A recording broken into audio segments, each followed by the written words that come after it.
morning, students. Welcome to Sign online classes. I am Vijesh, your physics teacher. നമ്മൾ +1 physics പഠനം start ചെയ്യാണ് അല്ലേ? അപ്പോൾ നമ്മൾ ഇത്രയും നാൾ പഠിച്ച ഫിസിക്സുമായിട്ടൊന്ന് കമ്പയർ ചെയ്ത് നോക്കിയാൽ അല്ലെങ്കിൽ അതുമായിട്ട് റിലേറ്റ് ചെയ്ത് നോക്കിയാൽ കുറച്ചധികം കൺസെപ്റ്റുകളും അതേപോലെ തന്നെ കുറച്ചധികം ആപ്ലിക്കേഷനും ഒക്കെ ആയിട്ട് കുറച്ചുകൂടി ഡെപ്തിലേക്ക് പോകുന്ന ഒരു രീതിയാണ് നമ്മൾ തുടങ്ങുന്നത്. അപ്പോ ജനറൽ ആയിട്ട് പറയുന്നത് കേട്ടിട്ടുള്ളത് പോലെ തന്നെ അത്യാവശ്യം നല്ല കണ്ടിട്ടുള്ള സബ്ജക്റ്റ് ആണ്.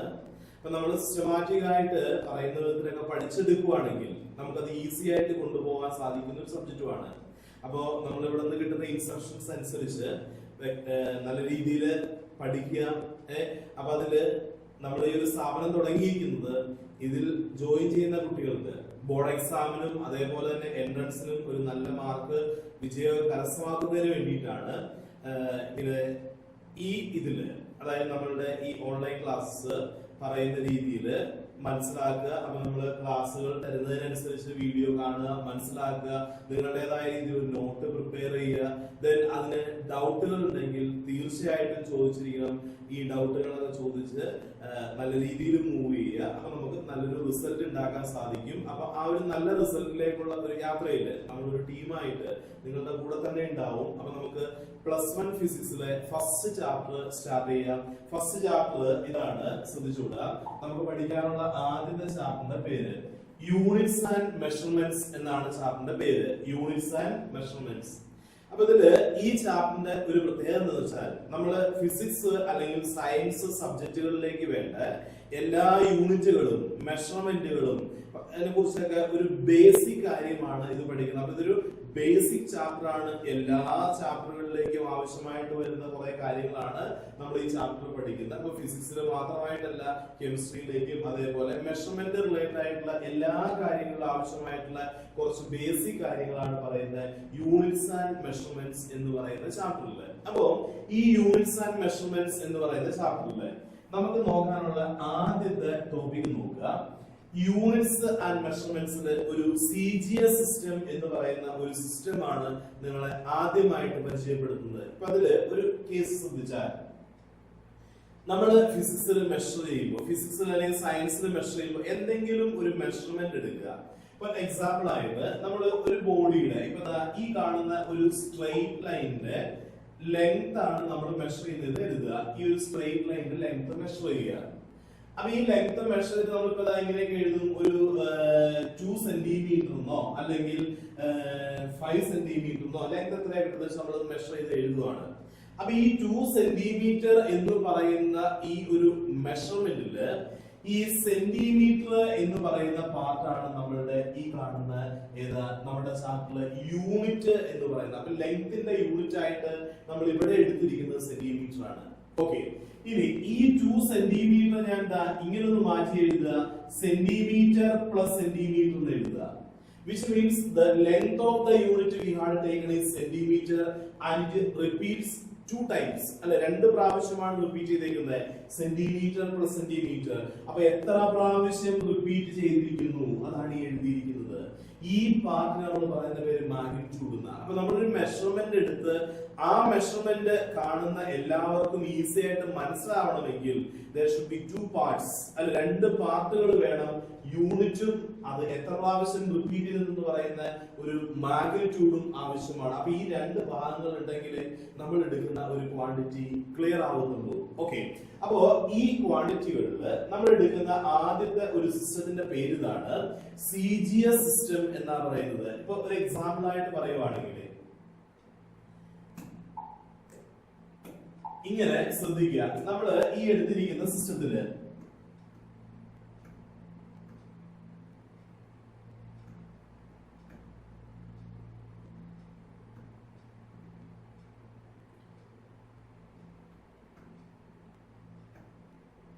ശ്രദ്ധിച്ചു കേട്ടോ, CGS സിസ്റ്റം എന്ന് പറയുന്ന സിസ്റ്റം നമ്മൾ ഒരു 3 മെഷർമെന്റ് എടുക്കുക. അപ്പൊ ഒരു എക്സാമ്പിൾ ആയിട്ട് നമ്മൾ എടുക്കാൻ പോകുന്ന കാര്യങ്ങൾ തന്നെയാണ് മാസ് എന്ന് പറയുന്ന ഒരു ക്വാണ്ടിറ്റി എടുക്കുക.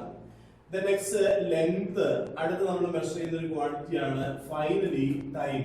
ഇങ്ങനെ 3 കാര്യങ്ങൾ നമ്മൾ മെഷർ ചെയ്യുക, ലെങ്ത്, മാസ്, ടൈം. ഓക്കെ, ഈ ലെങ്ത് മെഷർ ചെയ്യാൻ ഒത്തിരി യൂണിറ്റുകൾ ഉണ്ട്. നമ്മൾ ഏറ്റവും ചെറിയ യൂണിറ്റിലൊക്കെ തുടങ്ങുകയാണ് നമ്മൾ സ്കെയിലിൽ കിട്ടുന്ന ഏറ്റവും ചെറുത് മില്ലിമീറ്റർ, സെന്റിമീറ്റർ, മീറ്റർ, കിലോമീറ്റർ, പിന്നീട് ഫൂട്ട് അല്ലെ, ഒരടി രണ്ടടി എന്നൊക്കെ പറഞ്ഞു കേട്ടിട്ടില്ലേ, ഇഞ്ച്, പിന്നെ യാർഡ്, അങ്ങനെ പല പല ലെങ്തുകളുണ്ട് ലെങ്തിന്. നമ്മളിവിടെ ഒരു ലെങ്ത് മെഷർ ചെയ്യുന്ന ഒരാള് ഈ ലെങ്ത് സെന്റിമീറ്ററിൽ പറയുവാണെന്ന് എഴുതുക. നമുക്കറിയാവുന്ന ഒരു കേസാണ്. ഒരു സെന്റിമീറ്റർ നമുക്ക് ഏകദേശം ഐഡിയ കിട്ടില്ലേ, ഇൻസ്ട്രുമെന്റ് ബോക്സിലെ സ്കെയിലിൽ കാണുന്നത്. അപ്പൊ ഇതൊരു സെന്റിമീറ്റർ. ഇനി ഇതേ ആള് ഈ മാസിനെ ഗ്രാമിന് മെഷർ ചെയ്യാണ്, ടൈമിന് സെക്കൻഡിന് മെഷർ ചെയ്യാണെന്ന് എഴുതുക. അപ്പൊ നമ്മൾ എടുത്തിരിക്കുന്ന 3 ക്വാണ്ടിറ്റികളായിട്ടുള്ള length, mass, time, centimetre, gram, second, ഇങ്ങനെ 3 ക്വാണ്ടിറ്റികളിൽ റെപ്രസെന്റ് ചെയ്ത് യൂണിറ്റിനെ. അപ്പോ ഈ സെന്റിമീറ്റർ റെപ്രസെന്റ് ചെയ്യാൻ വേണ്ടി ഞാൻ സിയും, ഗ്രാമിനെ റെപ്രസെന്റ് ചെയ്യാൻ വേണ്ടി ഒരു ക്യാപിറ്റൽ ജിയും, ടൈമിനെ റെപ്രസെന്റ് ചെയ്യാൻ വേണ്ടി ഒരു എസും കൊടുക്കുക. ഈ സിസ്റ്റത്തിന് പറയുന്ന പേരാണ് CGS സിസ്റ്റം എന്ന് പറയുന്നത്. മനസ്സിലായോ? അപ്പൊ CGS സിസ്റ്റം എന്ന് പറഞ്ഞാൽ ഇങ്ങനെ ഓർക്കുക, സെന്റിമീറ്റർ, ഗ്രാം, സെക്കൻഡ് സിസ്റ്റത്തിന്റെ പേരാണ് CGS സിസ്റ്റം. അത്ര ഓർത്താൽ മതി. CGS C stands for centimetre, G gram, S second. ഇത്രയേ ഉള്ളൂ CGS സിസ്റ്റം എന്ന് പറയുന്നത്. ക്ലിയർ അല്ലേ? അപ്പൊ CGS സിസ്റ്റം കിട്ടി എന്താണുള്ളത്. നെക്സ്റ്റ് ശ്രദ്ധിക്കുക, നമ്മൾ ഈ എടുക്കുന്ന അടുത്ത സിസ്റ്റം ഓഫ് യൂണിറ്റ് എന്ന് പറഞ്ഞാൽ ഇതാണ് FPS സിസ്റ്റം എന്നാ പറയുന്നത്. നമ്മൾ നേരത്തെ പറഞ്ഞതുപോലെ തന്നെ ഒരു ക്വാണ്ടിറ്റി മെഷർ ചെയ്യാണ് ലെങ്ത്, നെക്സ്റ്റ് ക്വാണ്ടിറ്റി എടുക്കുകയാണ് mass, finally third quantity time എടുത്തു. ക്ലിയർ? ഇതിലൊരു ലെങ്തിന് നമ്മുടെ യൂണിറ്റ് കൊടുക്കുക, ഫൂട്ട് എന്ന് കൊടുക്കുക. ഓക്കെ, പറയാറില്ലേ ഒരടി നീളം അല്ലെ 2 അടി 3 അടി അങ്ങനെ പറയാറില്ലേ, ഫൂട്ട് 1. നെക്സ്റ്റ് മാസിന് പൗണ്ട് എന്ന് പറയുക. സാധാരണ നമ്മൾ ഗ്രാം, കിലോഗ്രാം ഒക്കെ പറയാറ്. ഇവിടെ പറയുന്ന ഒരു യൂണിറ്റ് ഇതാണ്, പൗണ്ട് എന്ന് എടുക്കുക. രണ്ടാമത്തെ ക്വാണ്ടിറ്റി മാസിന്റെ യൂണിറ്റ് പൗണ്ട്. ക്ലിയർ? ടൈമിന് നമ്മൾ എഗെയിൻ യൂണിറ്റ് കൊടുക്കുകയാണ്, സെക്കൻഡ് എടുക്കുക. എല്ലായിടത്തും ടൈമിന് നമ്മൾ കൊടുക്കുന്ന യൂണിറ്റ് സെക്കൻഡാണ്. അപ്പൊ നോക്കിയേ, FPS സിസ്റ്റം എന്ന് പറഞ്ഞാൽ ഇങ്ങനെ ഓർക്കുക, ഫുട്ട്, പൗണ്ട്, സെക്കൻഡ് സിസ്റ്റത്തിന്റെ പേരാണ് FPS, ഫുട്ട്, പൗണ്ട്, സെക്കൻഡ്. ഇത്രേ ഉള്ളൂ CGS ഉം FPS ഉം. ക്ലിയർ അല്ലേ? 2 systems, CGS and FPS. Next അടുത്ത സിസ്റ്റത്തിന് പറയുന്ന പേരാണ് MKS സിസ്റ്റം എന്ന് പറയും. സിസ്റ്റത്തിന്റെ പേര് MKS. ഈ MKS 3 letters stands for 3 quantities. Quantities അല്ല, യൂണിറ്റ്സ്. ആ യൂണിറ്റ്സുകൾ ഇതൊക്കെയാണ്. ഫസ്റ്റ് നമ്മൾ ലെങ്ത് മെഷർ ചെയ്യുക. ആ ലെങ്ത്തിന്റെ യൂണിറ്റ് നമ്മൾ എഴുതുകയാണ് മീറ്ററിൽ റെപ്രസെന്റ് ചെയ്യാണ് ലെങ്ത്. നെക്സ്റ്റ് ക്വാണ്ടിറ്റി ഇതാണ് മാസ്. മാസിന് നമ്മൾ കിലോഗ്രാം കൊടുക്കുക, ടൈമിന് എന്ത് കൊടുക്കുക, സെക്കൻഡ് കൊടുക്കുക. അപ്പൊ ഈ മീറ്ററിനെ ഡിനോട്ട് ചെയ്യാൻ ക്യാപിറ്റൽ M, ടൈമിന് മാസിനെ റെപ്രസെന്റ് ചെയ്യാൻ കിലോഗ്രാമിന് K, ടൈമിന് പകരം S, MKS. Metre, kilogram, second സിസ്റ്റത്തിന്റെ പേരാണ് MKS സിസ്റ്റം എന്ന് പറയുന്നത്. ക്ലിയർ അല്ലേ? MKS സിസ്റ്റം എന്താണുള്ളത്? അപ്പൊ 3 സിസ്റ്റം കിട്ടി, CGS, FPS, MKS. Okay, and one more system is there. നമുക്ക് ഒരു സിസ്റ്റം കൂടി പഠിക്കാനുണ്ട്. ആ സിസ്റ്റത്തിന്റെ പേര് ശ്രദ്ധിക്കുക. അടുത്ത സിസ്റ്റം ഏതാണ് നോക്കുക, സിസ്റ്റം ഇന്റർനാഷണൽ അല്ലെങ്കിൽ SI എന്നാ പറയുന്നത്. സിസ്റ്റം ഇന്റർനാഷണൽ എന്ന് പറഞ്ഞാല് ഇപ്പൊ നമ്മൾ സെന്റിമീറ്റർ എന്ന് പറയുന്ന ഒരു യൂണിറ്റ് പറഞ്ഞാൽ നിങ്ങൾക്ക് കൃത്യമായിട്ട് അറിയാം, 1 സെന്റിമീറ്റർ അല്ലെങ്കിൽ 2 സെന്റിമീറ്റർ അല്ലെങ്കിൽ ഒരു 15 സെന്റിമീറ്റർ നമ്മുടെ ആ സ്കെയിലിന്റെ ലെങ്ത് അറിയാവുന്നതാണല്ലോ. ഈ ലെങ്തിന് നമ്മൾ ഇഞ്ചിൽ പറയാ അല്ലെങ്കിൽ പൗണ്ടിൽ പറയാ, അങ്ങനെയൊക്കെ പറഞ്ഞ് നമുക്ക് പെട്ടെന്ന് അറിയാൻ പാടില്ല. ഓക്കെ, അപ്പൊ അതുമായിട്ട് റിലേറ്റ് ചെയ്ത് നിൽക്കുന്ന ആൾക്കാർക്കാണ് ഇഞ്ച്, പൗണ്ട്, ഫൂട്ട് അങ്ങനെയൊക്കെ പറഞ്ഞ് നമുക്ക് അറിയാൻ പറ്റുള്ളൂ അല്ലെ. അപ്പൊ ഇതിനൊരു പ്രത്യേകത എന്താണെന്ന് വെച്ചാൽ ഈ ഒരു ക്വാണ്ടിറ്റി എടുക്കുമ്പോൾ ആ ക്വാണ്ടിറ്റികൾക്ക് പല സ്ഥലങ്ങളിൽ പല പർപ്പസിന് പല പല സിസ്റ്റം നമ്മൾ യൂസ് ചെയ്യും. ഓക്കെ, അപ്പൊ എല്ലാവർക്കും മനസ്സിലാവുന്ന ഈസി ആയിട്ട് റീപ്രൊഡ്യൂസ് ചെയ്യാൻ പറ്റുന്ന ഇന്റർനാഷണലി അക്സെപ്റ്റഡ് സിസ്റ്റത്തിന്റെ പേരാണ് സിസ്റ്റം ഇന്റർനാഷണൽ. അപ്പൊ ഇതാണ് യൂണിവേഴ്സലി അക്സെപ്റ്റഡ് സിസ്റ്റം ആണ് സിസ്റ്റം ഇന്റർനാഷണൽ. സിസ്റ്റം ഇന്റർനാഷണൽ യൂണിറ്റുകൾ എന്ന് പറഞ്ഞാൽ ഇതൊക്കെയാ വരിക, മാസിന് കിലോഗ്രാം കൊടുക്കുക, ലെങ്തിന് എന്ത് കൊടുക്കുക, മീറ്റർ യൂസ് ചെയ്യുക, ടൈമിന് സെക്കൻഡ് എഴുതുക. ഇതാണ് system international metre, kilogram, second സിസ്റ്റത്തിന്റെ പേര്. അപ്പൊ ഒന്ന് ആലോചിച്ച് നോക്കിയേ, നമ്മൾ പഠിച്ച സിസ്റ്റംസ് ഇതൊക്കെയാണ് ഇപ്പൊ കണ്ടത്. CGS, FPS, MKS, then ഈ എഴുതിയിരിക്കുന്നത് ഏതാ? System international. ഓക്കെ, അപ്പൊ ശ്രദ്ധിക്കാട്ടോ. Centimetre, gram, second system, foot, pound, second system, metre, kilogram, second. ഇവിടെ മീറ്റർ, കിലോഗ്രാം, സെക്കൻഡ് അല്ലേ? Which means system international and MKS system both are identical. System international എന്ന് പറയുന്നതും MKS system എന്ന് പറയുന്നതും രണ്ടും ഒന്നാ. കാരണം രണ്ട് സ്ഥലത്തും മാസ് മീറ്റർ ആണ്, രണ്ട് സ്ഥലത്തും മാസ് ലെങ്ത് മീറ്റർ, മാസ് കിലോഗ്രാമില്, ടൈം സെക്കൻഡില്. ഇതാണ് MKS-ഉം സിസ്റ്റം ഇന്റർനാഷണലും ഐഡന്റിക്കൽ ആയിട്ട് പറയാനുള്ള കാരണം. ഓക്കെ, അപ്പൊ ഇതാണ് നമ്മൾ പഠിക്കുന്ന 3 സിസ്റ്റം ഓഫ് യൂണിറ്റ്സ്. ഇപ്പൊ നമ്മൾ ഇതിനൊന്ന് പേരെടുത്ത് പഠിച്ചതേ ഉള്ളൂ. അല്ലാതെ നിങ്ങൾക്ക് കൺവേർഷൻ ഒക്കെ അറിയാം. ഗ്രാമിനെ കിലോഗ്രാം ആക്കാൻ അറിയാം, മീറ്ററിനെ സെന്റിമീറ്റർ ആക്കാം, അല്ലെങ്കിൽ മില്ലിമീറ്ററിനെ മീറ്റർ ആക്കാം. ഈ കൺവേർഷൻ ഒക്കെ നിങ്ങൾക്ക് അറിയാവുന്നതാണ്. നമ്മൾ ആ സിസ്റ്റത്തിനൊക്കെ കുറച്ച് പേര് കൊടുത്തു. നമ്മളിപ്പോ ഇത്ര നാളെ പഠിച്ചേക്കുന്നത് ലെങ്ത് മാറ്റാനോ ഏരിയ മാറ്റാനോ അത്രയൊക്കെ പഠിച്ചിട്ടുള്ളേ. നമ്മൾ കൂടുതൽ കാര്യങ്ങളിലേക്ക് ഇങ്ങനെ ആപ്ലിക്കേഷൻ പോവാണ്. അതിനു വേണ്ടിയാണ് ഈ ഒരു 4 സിസ്റ്റത്തിന്റെ പേര് നമ്മൾ പഠിച്ചത്. ക്ലിയർ അല്ലേ? 4 system of units.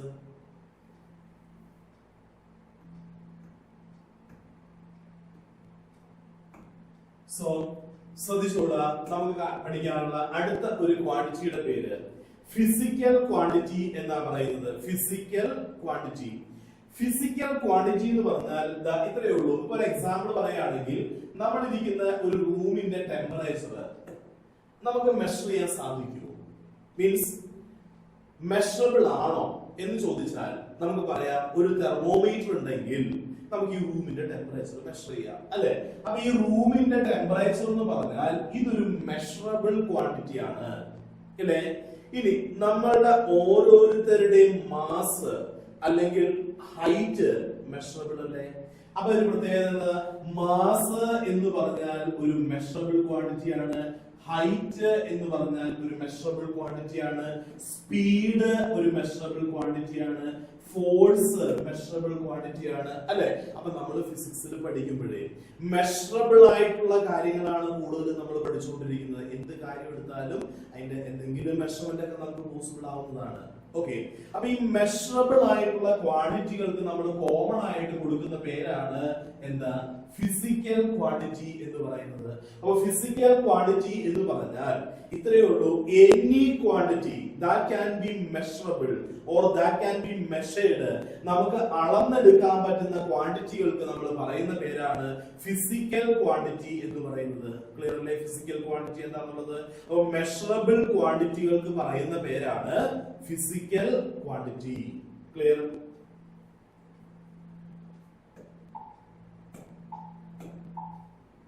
So listen, ഈ ഫിസിക്കൽ ക്വാണ്ടിറ്റിയെ നമ്മൾ ഒന്ന് രണ്ടായിട്ടൊന്ന് ക്ലാസിഫൈ ചെയ്യാൻ പോവുകയാണ്. ക്ലാസിഫിക്കേഷൻസിൽ ഫസ്റ്റ് വരുന്ന ക്വാണ്ടിറ്റിയുടെ പേരാണ് ഫണ്ടമെന്റൽ ക്വാണ്ടിറ്റി എന്നാ പറയുന്നത്. ഫിസിക്കൽ ക്വാണ്ടിറ്റിയില് ഫസ്റ്റ് ക്വാണ്ടിറ്റിയുടെ പേര് ഫണ്ടമെന്റൽ ക്വാണ്ടിറ്റി എന്ന് പറയും. ഫണ്ടമെന്റൽ ക്വാണ്ടിറ്റി എന്ന് പറഞ്ഞാൽ എന്താ? ഈ ഫണ്ടമെന്റൽ എന്ന് പറഞ്ഞാൽ മീനിങ് അറിയോ? ഫണ്ടമെന്റൽ എന്ന് പറഞ്ഞാൽ ബേസിക്, അടിസ്ഥാനം എന്നാ പറയുന്നത്. അപ്പൊ ബേസിക് ആയിട്ടുള്ള അടിസ്ഥാനമായിട്ടുള്ള ക്വാണ്ടിറ്റികൾക്ക് പറയുന്ന പേരാണ് ഫണ്ടമെന്റൽ ക്വാണ്ടിറ്റി. മനസ്സിലായോ? അപ്പൊ ഫണ്ടമെന്റൽ ക്വാണ്ടിറ്റി എന്താന്ന് ചോദിച്ചാൽ പറയാ, these are the basic quantities, അടിസ്ഥാന ക്വാണ്ടിറ്റികളാണ്.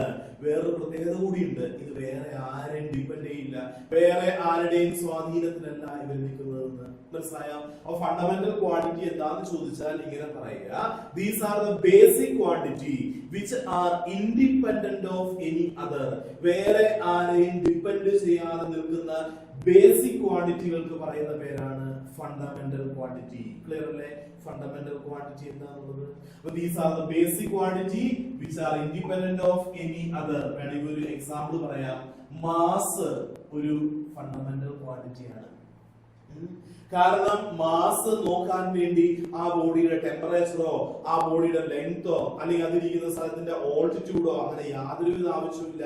മാസ് പറഞ്ഞാൽ അതിന് അതിൻ്റെതായ ഒരു യൂണിറ്റ് ഉണ്ട്, സ്വന്തം കിലോഗ്രാം. അല്ലെ? ലെങ്ത് അതും ഒരു ഫണ്ടമെന്റൽ. അപ്പൊ നമ്മൾ കുറച്ച് ഫണ്ടമെന്റൽസ് ക്വാണ്ടിറ്റീസ് പഠിക്കാൻ പോകുന്നുണ്ട്. അപ്പൊ ആദ്യം ഫണ്ടമെന്റൽ ക്വാണ്ടിറ്റി എന്താണെന്ന് മനസ്സിലായില്ലേ? ബേസിക് ക്വാണ്ടിറ്റികളാണ്, വേറെ ആരെയും ഡിപെൻഡ് ചെയ്യാതെ നിൽക്കുന്നത്.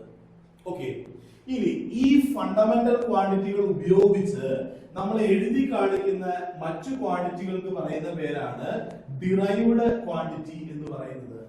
ഓക്കെ, അപ്പൊ ഫണ്ടമെന്റൽ ക്വാണ്ടിറ്റികൾ യൂസ് ചെയ്ത് റെപ്രസെന്റ് ചെയ്യുന്ന ക്വാണ്ടിറ്റികളാണ് ഡിറൈവ്ഡ്. അപ്പൊ the quantities which are represented by using fundamental, അല്ലെ?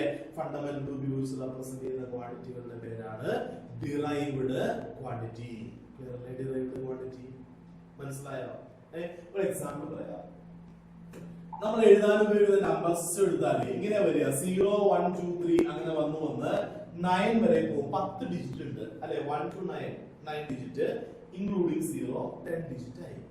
അപ്പൊ ഇതാണ് നമ്മളുടെ എണ്ണൽ സംഖ്യകളുടെ ബേസ്, ഫണ്ടമെന്റൽസ്. നിങ്ങളുടെ ഒരു റോൾ നമ്പർ എഴുതുക, 32 ആണെന്ന് എഴുതുക, ക്ലാസ്സിലെ റോൾ നമ്പർ. അപ്പൊ ഈ 32 എഴുതണമെങ്കിൽ നമ്മളുടെ ഫണ്ടമെന്റൽ ആയ 3ഉം 2 ഉപയോഗിച്ച് എഴുതാൻ പറ്റുള്ളൂ. ഫണ്ടമെന്റൽ ഉപയോഗിച്ചിട്ട് എഴുതുന്നത്, അങ്ങനെ എഴുതുന്ന ഇവർക്ക് പറയുന്ന പേരാണ് ഡിറൈവ്ഡ് എന്ന് പറയുന്നത്. മനസ്സിലായോ? ഞാൻ ഒരു എക്സാമ്പിൾ കൂടി പറയാം, നമ്മുടെ ഫിസിക്സുമായിട്ട് റിലേറ്റ് ചെയ്ത്. ഇപ്പോ നിങ്ങൾ ഇങ്ങനെ പഠിച്ചിട്ടുണ്ട്, സ്പീഡ് എന്ന് പറയുന്ന ഒരു ക്വാണ്ടിറ്റി നിങ്ങൾ കേട്ടിട്ടുണ്ട്. ഈ സ്പീഡിന്റെ യൂണിറ്റ് ഇപ്പൊ വണ്ടികളുടെ ഒക്കെ പറയുകയാണെങ്കിൽ കിലോമീറ്റർ പെർ അവറിൽ പറയാറുണ്ട്, മീറ്റർ പെർ സെക്കൻഡും ആവാം. ഈ കിലോമീറ്റർ എന്ന് പറഞ്ഞാൽ ലെങ്ത് ആണ്, അവർ എന്ന് പറഞ്ഞാൽ ടൈം ആണ്. അപ്പൊ ലെങ്തും ടൈമും കിട്ടിയാലല്ലേ സ്പീഡ് കാണിക്കാൻ പറ്റുള്ളൂ. അപ്പൊ ലെങ്തും ടൈമും ഉപയോഗിച്ച് എഴുതുന്ന ഈ ക്വാണ്ടിറ്റിയുടെ പേരാണ് ഡിറൈവ്ഡ് ക്വാണ്ടിറ്റി. മനസ്സിലായോ? ഓക്കെ, അപ്പൊ ഇതാണ് ഫണ്ടമെന്റലും ഡിറൈവ്ഡും. അപ്പൊ ഒന്ന് ശ്രദ്ധിച്ച്, നമ്മൾ കണ്ട കാര്യങ്ങളുടെ പ്രത്യേകത ഇതാണ്. ഏറ്റവും ഫസ്റ്റ് കണ്ടതാണ് ഫിസിക്കൽ ക്വാണ്ടിറ്റി കണ്ടു. Any quantity that can be measured, ഇതാണ് ഫിസിക്കൽ. ഓക്കെ, ദ നെക്സ്റ്റ്, ഈ ഫിസിക്കൽ ക്വാണ്ടിറ്റിയെ രണ്ടായിട്ട് ക്ലാസിഫൈ ചെയ്തു. In that classification, the first one is called fundamental quantity. Fundamental quantity എന്ന് പറഞ്ഞപ്പോ ഇതാണ് പറഞ്ഞ basic quantity independent of any other, അല്ലെ? ഫണ്ടമെന്റൽ. Then fundamental ഉപയോഗിച്ച് എഴുതുന്ന ക്വാണ്ടിറ്റികൾക്ക് നമ്മൾ പറയുന്ന പേരാണ് ഡിറൈവ്ഡ്. അതായത് quantities represented by using fundamentals are called derived quantity. Clear? ഇതാണ് ഫിസിക്സിൽ നമ്മൾ ഉപയോഗിക്കുന്ന 3 ടൈപ്പ് ഓഫ് ക്വാണ്ടിറ്റികൾ: physical quantity, fundamental quantity, then derived quantity.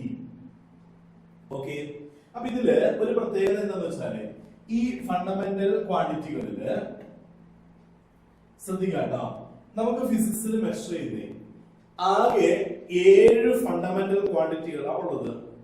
ഈ ഫണ്ടമെന്റൽ ഡിറൈവ്ഡ് ഒന്നുകൂടി മനസ്സിലാക്കുക. ഇത് നമ്മുടെ ടെക്സ്റ്റിൽ കിടക്കുന്ന ഒരു ബോക്സ് ആണ്. ഈ ബോക്സിൽ കാണിച്ചിരിക്കുന്ന കാര്യങ്ങൾ ശ്രദ്ധിച്ചു കഴിഞ്ഞാൽ നിങ്ങൾക്ക് അറിയാൻ പറ്റും എന്തൊക്കെയാന്ന് പറയട്ടെ. ഈ ബോക്സിൽ കുറെ ഫണ്ടമെന്റൽ ക്വാണ്ടിറ്റികൾ ഇവിടെ കാണിച്ചിട്ടുണ്ട്. അതിന്റെ യൂണിറ്റ് നെയിം കൊടുത്തിട്ടുണ്ട്, ദെൻ അതിന്റെ സിംബലും കൊടുത്തിട്ടുണ്ട് യൂണിറ്റുകളുടെ. ഓക്കെ, അപ്പൊ ഇതിൽ മനസ്സിലാക്കേണ്ട ഒരു കാര്യം എന്താണെന്ന് വെച്ചാൽ, നമ്മൾ ഉപയോഗിക്കുന്ന ഫണ്ടമെന്റൽ ക്വാണ്ടിറ്റികൾ ആകെ 7 ഫണ്ടമെന്റൽ ക്വാണ്ടിറ്റിയാണ് നമുക്ക് പഠിക്കാനുള്ളത്.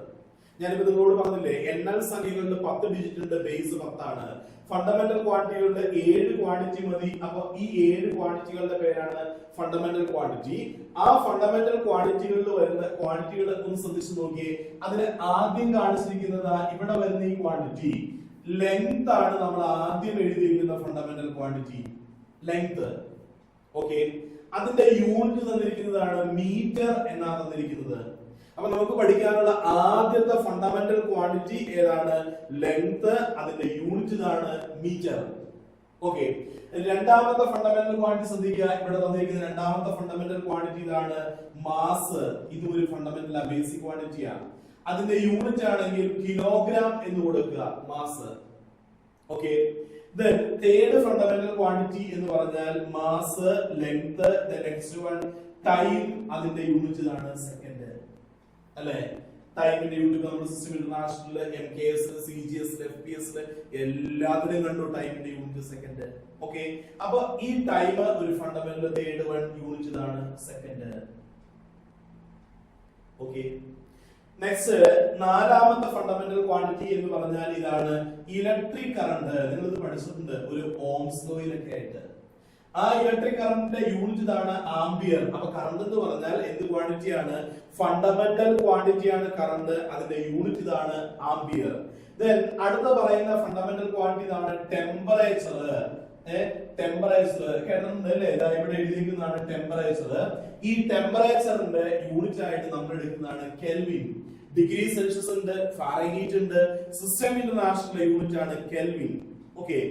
Then next one പറയുന്നതാണ് amount of substance. യൂണിറ്റ് ഇതാണ് മോൾ എന്ന് പറയും. കെമിസ്ട്രിയിലാണ് കൂടുതൽ യൂസ് ചെയ്യുക amount of substance, mall. Then അടുത്ത പറയുന്നതാണ് luminous intensity എന്ന് പറയും.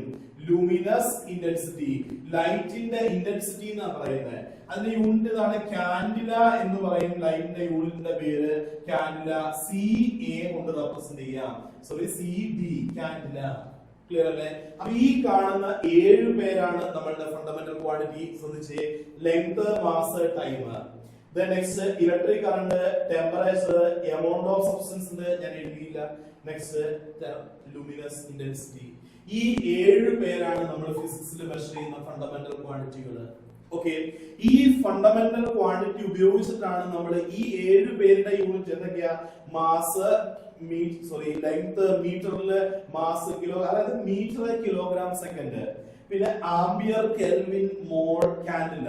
ഇത്രയും യൂണിറ്റുകൾ ഉപയോഗിച്ചിട്ടാണ് നമ്മൾ സയൻസിലെ എല്ലാ ക്വാണ്ടിറ്റികൾക്കും യൂണിറ്റുകൾ കൊടുക്കാൻ പോകുന്നത്. അപ്പൊ ഈ 7 പേരാണ് ഫിസിക്സിലെ, സയൻസിലെ ഫണ്ടമെന്റൽ ക്വാണ്ടിറ്റികൾ. ഓക്കെ. ഈ 7 ഫണ്ടമെന്റൽ ക്വാണ്ടിറ്റികൾ കൂടാതെ നമുക്ക് സയൻസ് സബ്ജക്ട് പഠിക്കുമ്പോ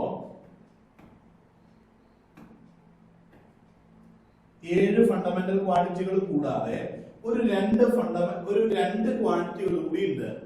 ഫണ്ടമെന്റൽ ക്വാണ്ടിറ്റി 7 എണ്ണം, 2 സപ്ലിമെന്ററി ക്വാണ്ടിറ്റി ഉണ്ട്. 2 സപ്ലിമെന്ററി ക്വാണ്ടിറ്റികൾ എന്ന് പറഞ്ഞാൽ ഇതാണ് ആംഗിളിനാണ് ആ 2 സപ്ലിമെന്ററി യൂണിറ്റുകൾ വരുന്നത്. ഏതിനാണ്? ആംഗിൾ. ഓക്കെ.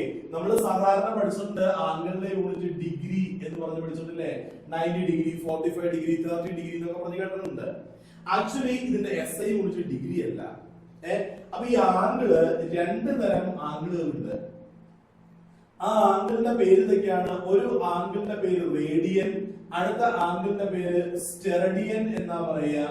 അപ്പൊ ഇങ്ങനെ 2 ആംഗിളുകളാണ് ഉള്ളത്, റേഡിയലും സ്റ്റെറഡിയനും. ഇതും ഫണ്ടമെന്റലിന്റെ കൂടെ വരുന്നതാണ്. ഫണ്ടമെന്റൽ എന്ന് പറയാറില്ല, പകരം എന്താ പറയാ? സപ്ലിമെന്ററി ക്വാണ്ടിറ്റികൾ എന്നാ പറയാ, റേഡിയനും സ്റ്റെറഡിയനും. ഓക്കെ. അപ്പൊ ഈ റേഡിയന്റെയും സ്റ്റെറഡിയന്റെയും പ്രത്യേകതകള് ഇങ്ങനെയാണ്. ഇത്രയും ഓർത്ത് വെച്ചാൽ മതി. Steradian means it is a solid angle. Solid ആയിട്ടുള്ള ആംഗിൾ എന്ന് പറയുന്ന പേരാണ് സ്റ്റെറഡിയൻ എന്ന് പറയുന്നത്. ഒരു പ്ലെയിൻ സർഫസിൽ വരുന്ന ആംഗിൾ എന്ന് പറയുന്ന പേരാണ് റേഡിയൻ എന്ന് പറയുന്നത്. സോ നമുക്ക് പറയാം radian is the plane angle and steradian is the solid angle. പേര് പോലെയാ. Steradian start with S which represents solid angle. Both are started with S. അല്ലേ?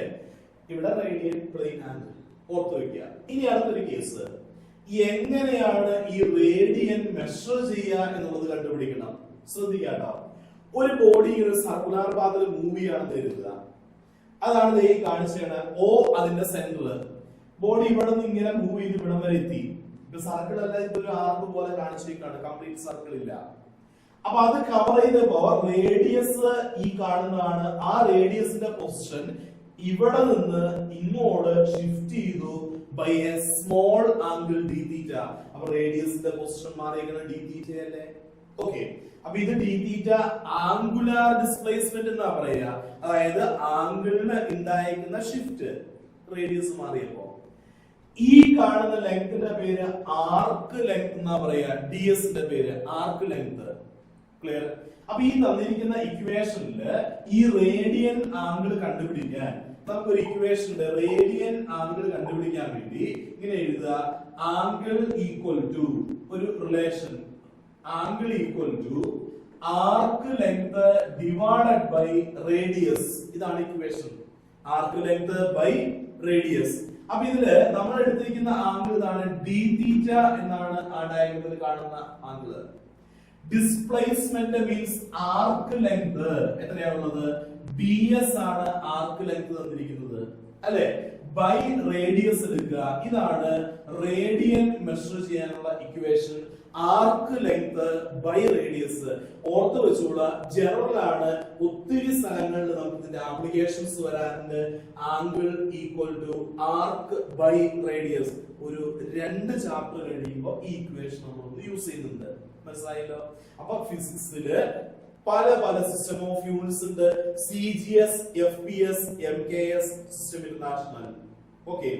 പിന്നെ അതിന് മെഷറബിൾ ക്വാണ്ടിറ്റികൾ കൊടുത്ത പേര് ഫിസിക്കൽ ക്വാണ്ടിറ്റി. രണ്ടായിട്ട് ക്ലാസിഫൈ ചെയ്തു, ഫണ്ടമെന്റലും ഡിറൈവ്ഡും. ഫണ്ടമെന്റൽ എന്ന് പറഞ്ഞപ്പോ ബേസിക് ക്വാണ്ടിറ്റി ആണ്, independent of any other. Fundamental. Then fundamental ഉപയോഗിച്ച് റെപ്രസെന്റ് ചെയ്യുന്ന ക്വാണ്ടിറ്റികളുടെ പേര് ഡിറൈവ്ഡ്. പിന്നെ ഒരു 7 ഫണ്ടമെന്റൽ ക്വാണ്ടിറ്റികൾ കണ്ടു. 2 സപ്ലിമെന്ററി ക്വാണ്ടിറ്റി കണ്ടു, റേഡിയനും സ്റ്റെറിഡിയനും കണ്ടു. റേഡിയൻ പ്ലെയിൻ ആംഗിൾ ആണ്, മെഷർ ചെയ്യാനുള്ള equation arc by radius. Okay. Next ഒരു കണ്ടീഷൻ കൂടി ഇവിടെ ശ്രദ്ധിക്കുക. നമ്മളെ ഒരു ആംഗിൾ കൂടി മെഷർ ചെയ്യുമ്പോൾ നമ്മൾ പറഞ്ഞില്ലേ സപ്ലിമെന്ററി ക്വാണ്ടിറ്റികളായിട്ട് റേഡിയനും സ്റ്റെറിഡിയനും ഉണ്ടെന്ന് പറഞ്ഞു. ഈ കാണുന്നതാണ് സ്റ്റെറിഡിയൻ എന്ന് പറയുന്ന ആംഗിൾ. ഇതൊരു സോളിഡ് ആംഗിൾ ആണ്. സോളിഡ് ആംഗിൾ എന്ന് വെച്ചാൽ ഇതൊരു 3 ഡയമെൻഷണൽ ഫിഗർ ആണ് ഈ വരച്ച് കാണിച്ചിരിക്കുന്നത്. ഞാൻ എക്സാമ്പിൾ പറയാം. നിങ്ങൾ എല്ലാവരും ഈ ഐസ്ക്രീം ഒക്കെ കഴിച്ചിട്ടുണ്ടാവും. ഈ ഐസ്ക്രീമിന് ഇതേപോലെ ഒരു കോൺ ഉണ്ട്, ഇല്ലേ? ഇങ്ങനെ ഒരു കോൺ ഷേപ്പില് എന്റെ ഇവിടെ നമ്മൾ ഫിൽ ചെയ്യുന്നത് കോൺ ഷേപ്പിൽ ഇരിക്കുക. അപ്പൊ ഈ കോൺ ഷേപ്പിൽ ഈ 2 ലൈൻസ് മാത്രമല്ല, ഇതിൽ കൂടെ ഇങ്ങനെ ഒരു പോർഷൻ ഇങ്ങനെ വരും, അല്ലെ? അപ്പൊ ആ കോൺ ഷേപ്പില് ഇവിടെ ഇത്രയും ഭാഗത്ത് നമ്മളിങ്ങനെ ഐസ്ക്രീം ഫിൽ ചെയ്ത് കാണുന്നില്ല. ഓക്കെ. മുകളിൽ നിന്ന് നോക്കിയാൽ അതിന്റെ ഷേപ്പ് സർക്കുലർ ഷേപ്പ് അല്ലേ? ആ സർക്കുലർ ഷേപ്പിലെ ഏരിയ ആണ് ഈ കാണിച്ചു വെച്ചേക്കുന്നത്. ക്ലിയർ? ഇവിടെ സർക്കിൾ ആയിട്ടുള്ള റെക്ടാങ്കിൾ പോലെയാണ് DA ഏരിയ. ക്ലിയർ? ഇനി ഈ ഏരിയയിൽ നിന്ന് ഇങ്ങനെ താഴേക്ക് വരിക. അപ്പൊ ഈ ഏരിയ ഇങ്ങനെ കുറഞ്ഞു വരും. ഇവിടെ കുറച്ച് ഇറങ്ങി കഴിയുമ്പോൾ ചെറിയ സർക്കിള്, വീണ്ടും ഇറങ്ങി കഴിയുമ്പോൾ ചെറിയ സർക്കിള്, അങ്ങനെ വന്ന് ലാസ്റ്റ് ഇവിടെ വരെ എത്തുമ്പോൾ ഒരു ആംഗിൾ ഉണ്ടാവില്ലേ? ആ ആംഗിൾ ആണ് ഈ കാണിച്ചിരിക്കുന്നത് DO എന്നവിടെ dθ എന്ന് വിളിച്ചാലും മതി. ഓക്കെ. അപ്പൊ അത് കണ്ടുപിടിക്കാനുള്ള ഇക്വേഷൻ ആണ് നമ്മളിപ്പോ കണ്ട റേഡിയൻ ആംഗിൾ ആയിരുന്നു ആർക്ക് ബൈ റേഡിയസ് എന്നാ പറഞ്ഞത്, അല്ലെ? സ്റ്റെറിഡിയൻ വരുമ്പോ ഇതാണ് equation. Angle equal to area of the surface. നമ്മളിപ്പോ ആ ഡയഗ്രാം വെച്ച് നോക്കുകയാണെങ്കിൽ ഏരിയ DA എന്ന് എടുക്കുക, ഡിവൈഡഡ് ബൈ ഈ ഡിസ്റ്റൻസ് റേഡിയസ് ആണ്, അതിന്റെ സ്ക്വയർ എടുക്കുക. ഇതാണ് സ്റ്റെറിഡിയൻ ആംഗിൾ കണ്ടുപിടിക്കാനുള്ള ഇക്വേഷൻ. സോളിഡ് നേരത്തെ പറഞ്ഞ റേഡിയൻ പ്ലെയിൻ ആംഗിൾ. ഓക്കെ. ഇത്രയാണ് 2 സപ്ലിമെന്ററി ക്വാണ്ടിറ്റികളെ കുറിച്ച് പഠിക്കാനുള്ള കാര്യങ്ങൾ. ക്ലിയർ?